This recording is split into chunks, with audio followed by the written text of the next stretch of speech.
thanks for tuning in to Dear Single Self with the Black Millennial Wives. In this segment, we are going to share things that we wish we could share with our younger selves prior to being married. We hope that in this series, we're able to shed some light on where we have been and where we are now. And hopefully, if you are seeking to be married, these tips that we share with you will be helpful and beneficial to you and your journey. I'm Jed. And I'm Avis. In our first episode of Dear Single Self, I want to talk about knowing that I wanted to be married, but still out in these streets living my life. Like, I feel like there were things I should have known I should not have been doing if I wanted to be married. Now, I know I say it and it sounds like real crazy and real big. It wasn't. Now, I was out here just like every other young woman in college, living life, okay? Having sex, maybe too much sex, okay? And I'm okay to say that because my husband knows absolutely everything. And I'm trying to be transparent. I feel like there were triggers that I should have known. For example, waxing. First thing that comes to mind. You know, Jet, that if you get a wax, you're going to be ready to go. No hesitation, right? So wouldn't the obvious solution be don't go get waxed? You trying not to get caught up. So don't go get waxed so that you don't feel ready. I mean, I feel like saying it now, it's obvious. But obviously, in that situation, my single self was not relating the two together and smart enough to say, don't do this so that you don't do that. I think, we just, as younger people with not as much life experience as we have right now, as much knowledge as we have right now, we thought that we didn't know the impact. We didn't know the impact of what we were doing before we were married and what that was going to have on our current relationship and our marriage. And so I don't know if there's a whole lot. I think, were there things that I should not have done? Of course not. Should I not have had sex with the gentleman?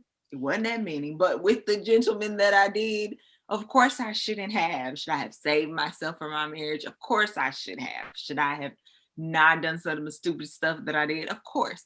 But all of those things gave me lessons. And I think they're lessons that I have been able to benefit from in my marriage. I hear you, Avis, but you cannot say that those were lessons. If we're speaking completely about sex, okay, and soul ties and relationships, those were not lessons that we were supposed to learn. It wasn't like, oh, we need this to learn how to. No, because we're specifically not supposed to be doing that. So for me, I'm saying that, and I can't even use age as an excuse because I'm thinking like older in college. Yes, younger in college, I can give myself grace. I knew, I'm out the house, I'm doing my own thing, whatever. But like older in college where I knew that like, okay, once I graduate, my goal, I wanted to be married like as soon as possible. So I knew I had this goal, but yet I'm still out here living my best life. Like I should have paid attention to the I'm not signs, but I should have just paid attention more to the things that allowed me to feel like I could go ahead and do this and not do those things so that I took myself out of that situation. Like the Bible even says that in every situation, God provides an escape. So when you are in a situation that can cause you to sin, God is there and he provides a way out. I never took that way out. That's what I'm saying is I should have paid more attention and taken the way out instead of giving into my flesh and learning these lessons that I did not need to learn. So what you saying is, because you ain't saying it, and I like direct communication. Say what you mean what you say. So what you saying is you shouldn't have been out there thotting, is what you're saying. I am 150% saying I should not have been out there thotting. And I could have kept myself from being out there thotting had I not done the stuff to prepare myself to the thoughtation. To thought comfortably. Exactly. If I would have taken myself from that comfortability, then I would have been like, nah, can't do that. Nah. And unfortunately, we could say God should have been the only reason that I wasn't out there thotting, but we're talking about our younger selves, and our spiritual growth wasn't where it is now. So the things like don't go get waxed would have been a great way to be able to say, you can't thought tonight. I'm having a hard time connecting to this because I wasn't getting waxed in high school or college. I didn't get waxed until I was grown. So the fact that high school, I'm not going back to high school. In high school, I wasn't out there living my best life. It was college for me. And college is when I discovered waxing and all of that stuff. Because I've always been into just like want my eyebrows done, want to be waxed, I've been into all that stuff forever. So those were the things for me that I could have been don't do this. So you not out here with the thoughtration. I don't want to put thought on me.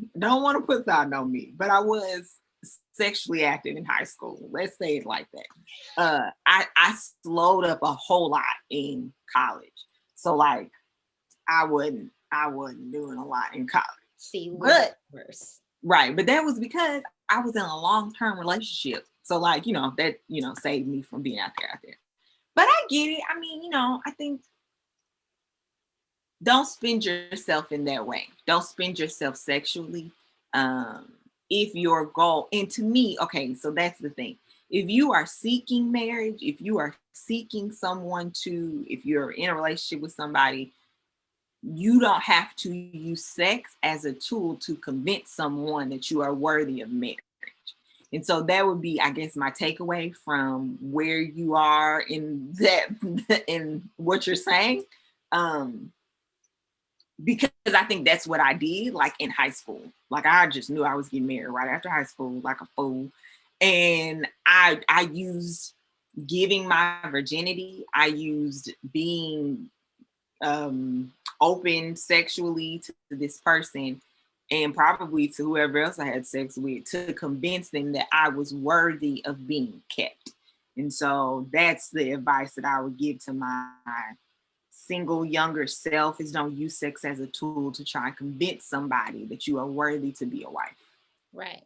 And I agree with that. And mine is the same thing, but not necessarily to convince somebody that you can be a wife, because I wasn't even trying to marry the partner that I had. It was this is too much.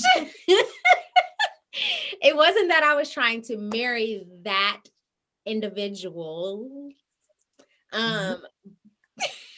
But it was that I know what my ultimate goal is.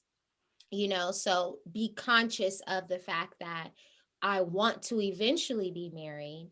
I know I'm just having fun right now, but should I have fun at the expense of what my ultimate goal is, spiritually and physically, for my body, that I'm giving away to somebody who doesn't matter and won't matter in the future? So that would be my takeaway. But nonetheless, that was fun. Hey.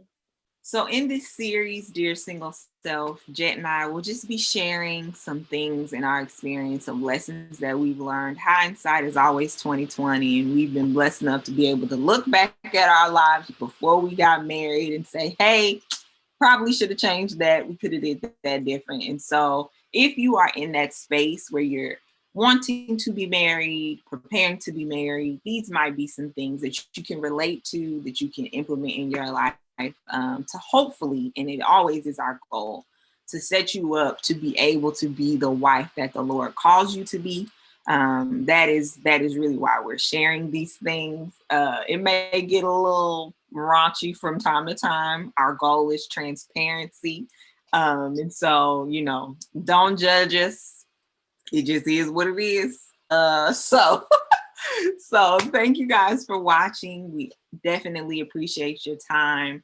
Don't forget to like, share, and comment, and then be on the lookout for our next episode. It could be any episode.